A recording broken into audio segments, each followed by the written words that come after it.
Studies at Aligarh Muslim University. Dr. Mobeen Salim, Assistant Professor, Quranic Studies, Aligarh Muslim University. أعوذ بالله من الشيطان الرجيم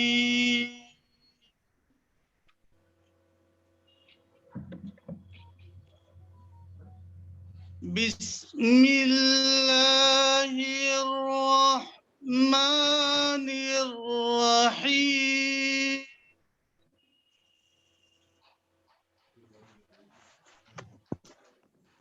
من المؤمنين رجال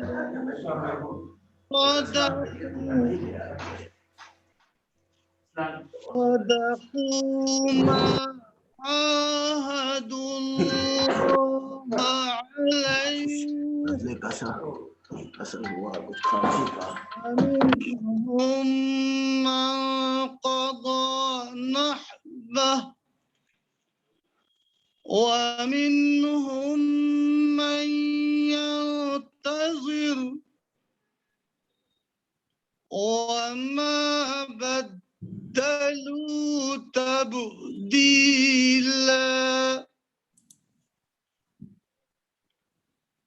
ليجزي الله الصادقين بصدقهم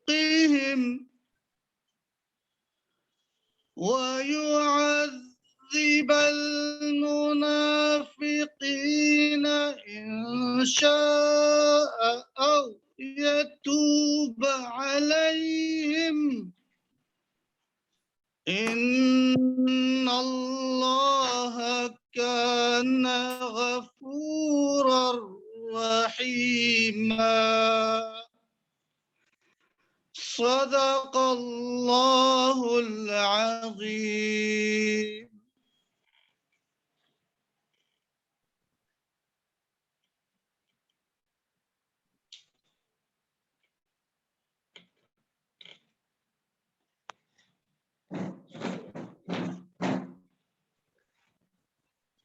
وقت مقررہ ہی پر تمام مہمان آ گئے تھے اور ہم لوگوں کے لیے خوش نصیبی کی بات یہ ہے کہ اس وقت ہمارے اس ویبینار کے صدارت پروفیسر حکیم سید ذل الرحمان صاحب پدم شری علی گڑھ مسلم یونیورسٹی ٹیرزار کر رہے ہیں، اور ہمارے آج کے مہمان خصوصی جو ہیں وہ مانو یونیورسٹی کے رجسٹرار پروفیسر محمد محمود صدیقی صاحب ہیں. ہم ان کا استقبال کرتے ہیں، اور پروفیسر اقتدار محمد خان صاحب department of Islamic studies Jamia Millia Islamia, ہم ان کا استقبال کرتے ہیں، اور پروفیسر محمد مسعود فلاحی صاحب فارمر وائس چانسلر خواجہ معین الدین چشتی یونیورسٹی، ان کا بھی، اور تمام ہمارے جو مہمان اسپیکرز ہیں مولانا سفیان نظامی صاحب اور مراد احمد اور عمر سلیم پیرزادہ صاحب، ان تمام لوگوں کا ہم استقبال کرتے ہیں. آج کے اس قومی ویبینار میں ان کا ویلکم کرتے ہیں، ان کا استقبال کرتے ہیں. اگر ہماری آواز ڈاکٹر ہادی رضا تک پہنچ رہی ہو تو میں چاہتا ہوں کہ 2 منٹ میں وہ مہمانوں کا استقبال کر دیں. ڈاکٹر ہادی رضا.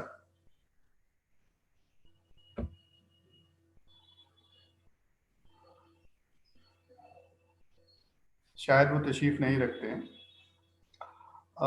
میں اس کے بعد اس قومی ویبینار کا تعارف کرانے کے لیے مسٹر عاطف حنیف صاحب سے درخواست کرتا ہوں کہ وہ اسکرین پر تشریف لائیں اور اس قومی ویبینار کا تعارف کرائیں. جی بہت بہت شکریہ ریحان بھائی. السلام علیکم. اور جیسا کہ آپ سب کو پتہ ہے، ظاہر بتانے کی ضرورت نہیں ہے کہ آج ہم اس موقع پہ جو یہاں جمع ہیں، آج جس کو ہم مولانا ابوالکلام آزاد صاحب کی کیا آواز آ رہی ہے؟ آواز آ رہی ریحان بھائی؟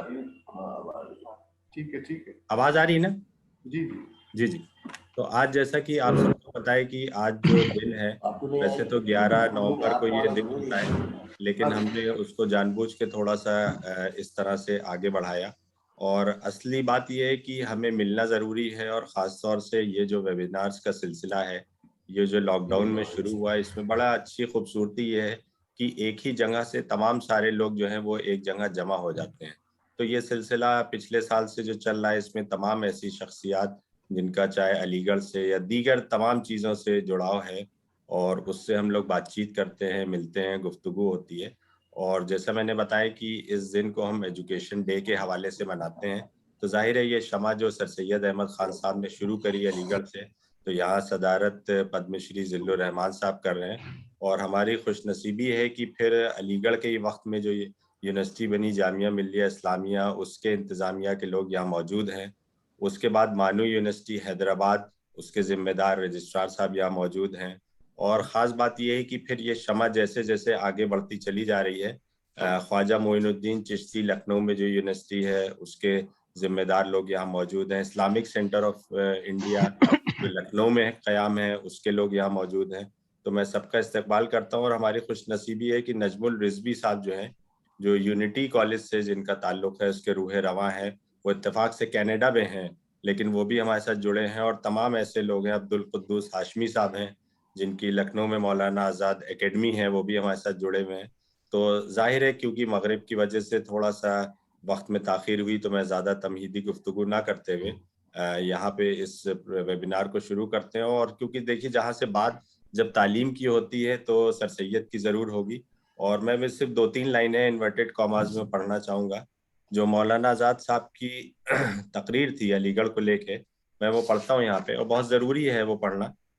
کہ the inscription which has been carved on the walls of your stretchy hall may fade with the passage of time, but the inscription which Aligarh has written on the modern period of Indian history can never fade. Future historian will discover in Aligarh one of the main sources which has been contributed to the evolution of modern India.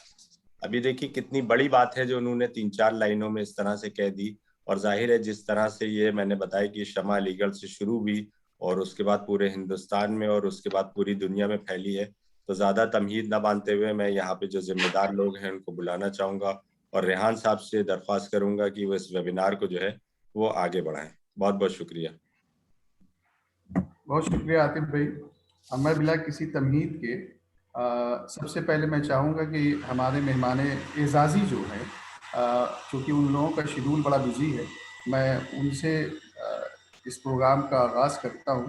تو ابھی screen پہ ہمارے guest of honour میں professor Iqtidar Mohammad Khan sahab, جو director ہیں doctor Zakir Hussain research institute of Islamic studies Jamia Islamia. اگر ان تک ہماری آواز پہنچ رہی ہو تو سر سے مؤدبانہ درخواست ہے کہ وہ اسکرین پر تشریف لائیں اور اپنے خیالات کا اظہار کریں. پروفیسر اقتدار محمد خان صاحب. اعوذ باللہ من الشیطان الرجیم، بسم اللہ الرحمن الرحیم. کیا میری آواز آ رہی ہے آپ لوگوں کو؟ جی آ رہی ہے. میرے لیے خوشی کی بات ہے کہ آج پروفیسر ذل الرحمان صاحب کی صدارت میں جو پروگرام ہو رہا ہے اس میں عزیزم ریحان صاحب کی توسط سے موقع مل رہا ہے شامل ہونے کا. دوسری خوش نصیبی یہ ہے کہ جس نام کے ساتھ یہ پروگرام جڑا ہوا ہے، مولانا آزاد ایک ایسی شخصیت ہیں کہ جن کے پروگرام میں شریک ہونا خود اپنے آپ میں ایک بڑے اعزاز کی بات ہے. ابھی تعارف کے طور پر کسی نے کہا کہ 11 نومبر کو ہونا چاہیے تھا. یہ عجیب سی بات لگتی ہے کہ ہم نے سب کے لیے دن طے کر لیے ہیں اور اس دن صرف ان کا ہی گان کرتے ہیں اور اس کے بعد 364 دن بھول جاتے ہیں. مجھے لگتا ہے کہ یہ اس لحاظ سے مناسب ہے. کوئی ضروری نہیں ہے کہ جس دن کا دن طے ہو اسی دن، ہمیں 365 دن انہی کے اس میں سوچنا چاہیے، سمجھنا چاہیے ان کو، اور ان کے حساب سے اپنے راہ عمل آگے کا تیار کرنا چاہیے. تو مجھے نہیں لگتا کہ کوئی یہ دیر ہوئی، ٹھیک وقت ہے جب بھی ہو. اس وقت جو حضرات اسکرین پر موجود ہیں یہاں، ظاہر سی بات ہے کہ سب اعلیٰ وقار، ذی وقار اور اپنے اپنے فیلڈ میں مہارت رکھنے والے لوگ ہیں. مولانا آزاد کوئی ایسی شخصیت نہیں ہے ہندوستانیوں کے لیے یا ہندوستانی مسلمانوں کے لیے جن کے لیے ہم بہت ہی زیادہ جن کو لگے کہ یہ بہت تعارف کی ضرورت ہے. مجھے لگتا ہے کہ مولانا آزاد کی جو شخصیت تھی وہ مختلف گوشوں میں بٹی ہوئی تھی اگر باریکی سے دیکھا جائے. بہترین سیاستداں، بہترین تعلیم کے حوالے سے اگر ان کو دیکھا جائے تو ایکسپرٹ، بہترین علوم دینیا کے اسکالر، خاص طور پہ قرآن کے حوالے سے اگر بات کی جائے، بہترین خطیب، بہت ساری خوبیاں ان میں شامل تھیں. بڑی تکلیف کی بات ہے کہ ابھی کچھ دنوں پہلے 11 نومبر سے پہلے ٹی وی پہ کہیں کچھ ڈسکشن ہو رہے تھے، اور آج کل جو ایک طریقہ ہو گیا ہے ٹرول کرنے کا انٹرنیٹ کے ذریعے سے، تو اس میں کسی خاص پارٹی کا نام لیے بغیر میں کہہ رہا ہوں کہ ان کے جو ذمہ داران اس پہ جو بیٹھ رہے تھے وہ برابر مولانا آزاد کے لیے ایک رائے دے رہے تھے کہ صاحب انہوں نے تو کوئی پڑھا لکھا نہیں تھا فارمل، لیکن وہ اس ملک کے پہلے تعلیم کے وزیر بنے. پتہ نہیں ان لوگوں کی یہ جہالت ہی میں کہہ سکتا ہوں کہ جو مولانا آزاد کے بارے میں یہ کہیں کہ ان کے پاس باقاعدہ کوئی ڈگری نہیں تھی. استاد الاساتذہ پروفیسر ذل الرحمان صاحب یہاں موجود ہیں. میرے علم کی حد تک جامعہ ازہر سے وہ فارغ تھے، اور جامعہ ازہر سے فراغت میں یہ سمجھتا ہوں کہ کم سے کم ہندوستان کے کسی بھی ادارے سے ہم اس کو افضل کہہ سکتے ہیں جو تعلیمی ہمارے دینی درسگاہیں ہیں ہماری. تو اس لحاظ سے ان لوگوں کو ہم اس پیغام بھی پہنچا سکتے ہیں اس سیمینار کے ذریعے سے. میں مبارکباد دیتا ہوں ریحان صاحب کو، اس نوجوانی میں جتنے یہ ایکٹیو ہیں اور جتنے انہوں نے لوگوں کو اس وقت جمع کر لیا. یہ چند ہی لوگوں میں صلاحیتیں ہوتی ہیں، کہاں ذل الرحمان صاحب، کہاں ہم جیسے شخصیتیں. علی گڑھ کی نسبت سے بہرحال میرا بھی تعلق ہے، میں نے بھی وہیں سے گریجویشن اور پی یو سی غالباً آخری بیچ کا تھا میں، اور اس کے بعد پھر مسلسل تعلیم، اور پھر تعلیم کے بعد سن 90 سے جامعہ میں پڑھانے کے سلسلے میں شامل ہو گیا.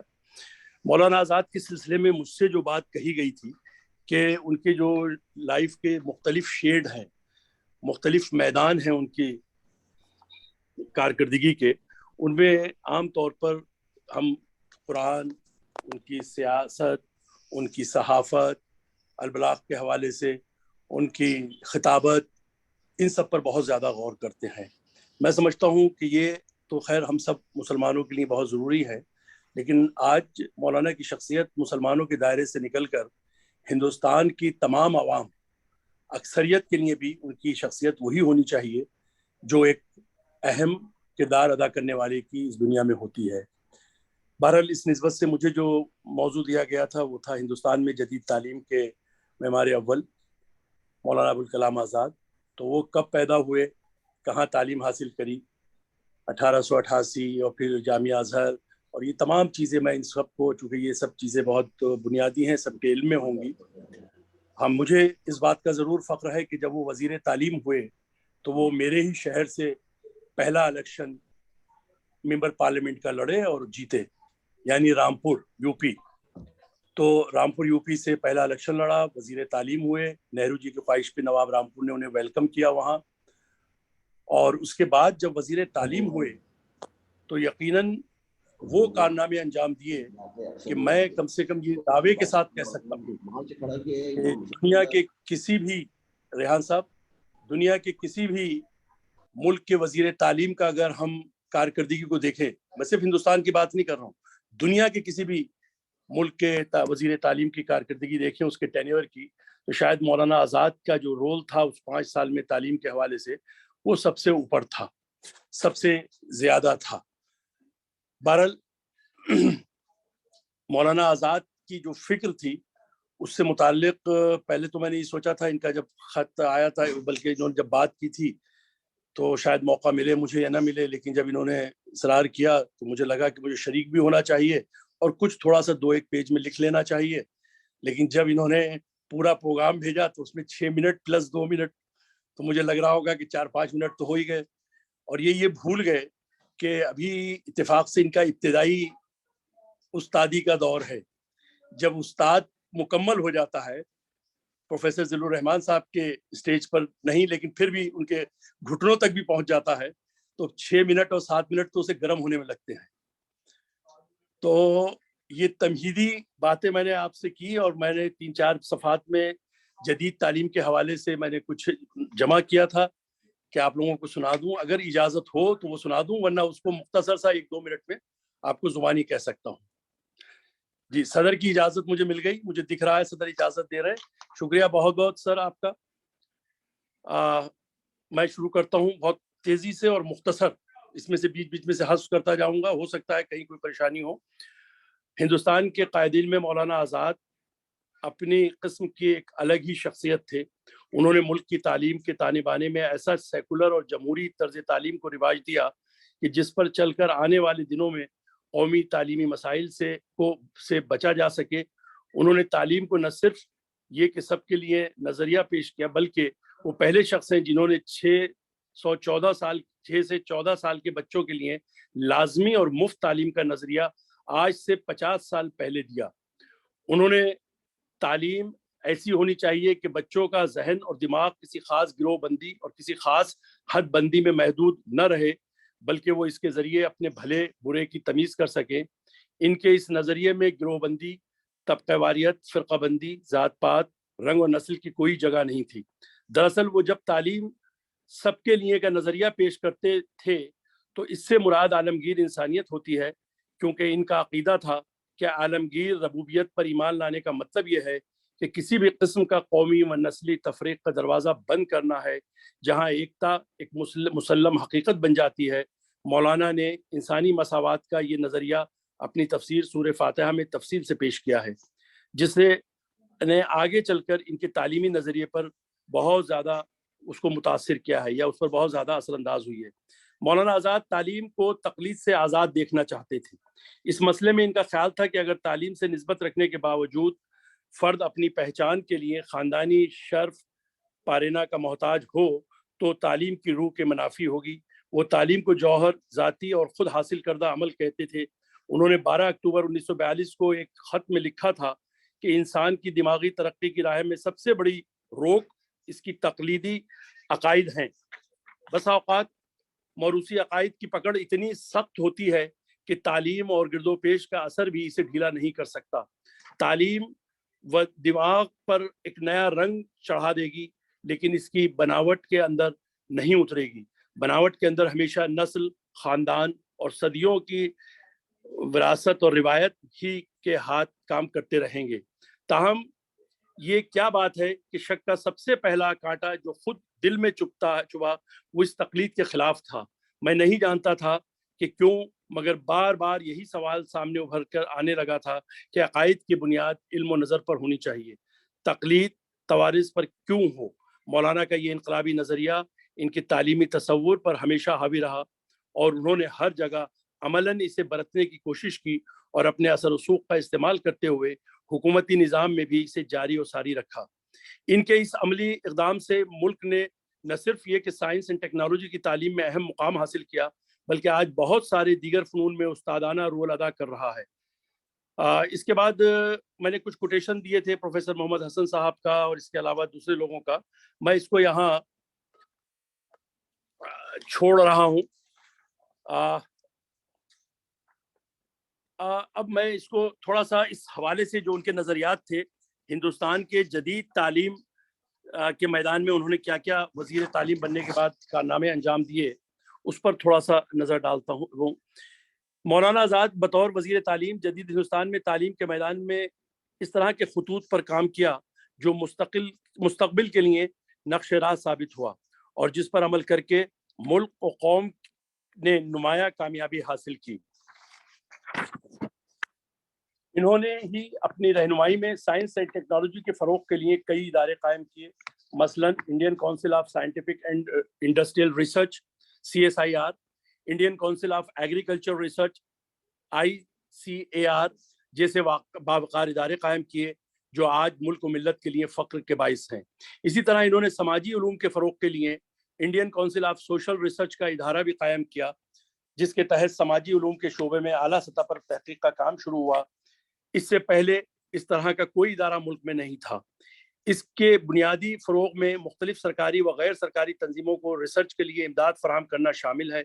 انہوں نے تہذیبی روابط کے فروغ کے لیے Indian council of cultural relations جیسے ادارے کی بنیاد رکھی۔ اعلیٰ تعلیم کے فروغ کے لیے مولانا آزاد نے اپنی وزارت کے دوران یونیورسٹی گرانٹس کمیشن